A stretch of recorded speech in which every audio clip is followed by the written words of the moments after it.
kabrum-brum, dito tayo ngayon sa Terminal 3. Ayan, daming pasahero, di ba? Daming pasahero. Ayan. Pagkaluwag na dito. Maluwag na dito sa Terminal 3, mga kabrum-brum. Daming pasahero. So, yun nga pala mga kabrum-brum, yung mga kababayan natin dyan na hindi alam, no, yung mga galing probinsya o kaya dito lang rin sa Manila pero hindi alam kung paano sumakay, no. Mayroon nga pala ditong bus, ang HM Transport. Ayan, ayan, no, sasakayan na. Nagsasakayan na. Oh, shout out mo si Koloto.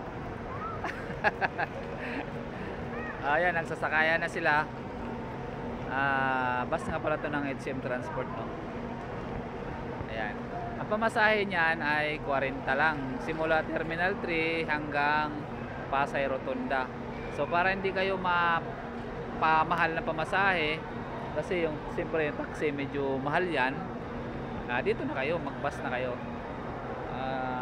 Malapit lang naman yung biyahe dito. Ayan, no?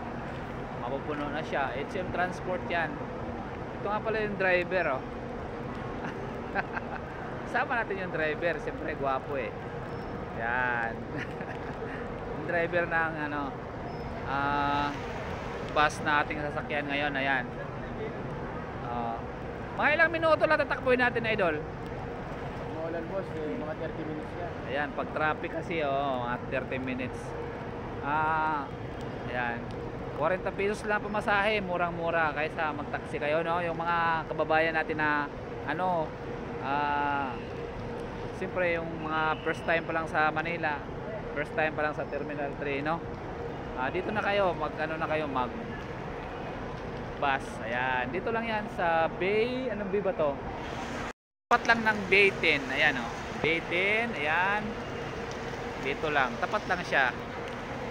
So yun, sana makatulong tong video na ito. Pakishare na lang sa mga ano pa dyan, mga kababayan natin dyan na mga first timer pa lang sa airport, Terminal 3. Ayan, Pasay Rotunda yung biyahe nito. So yun lang, ingat sa pagbiyahe.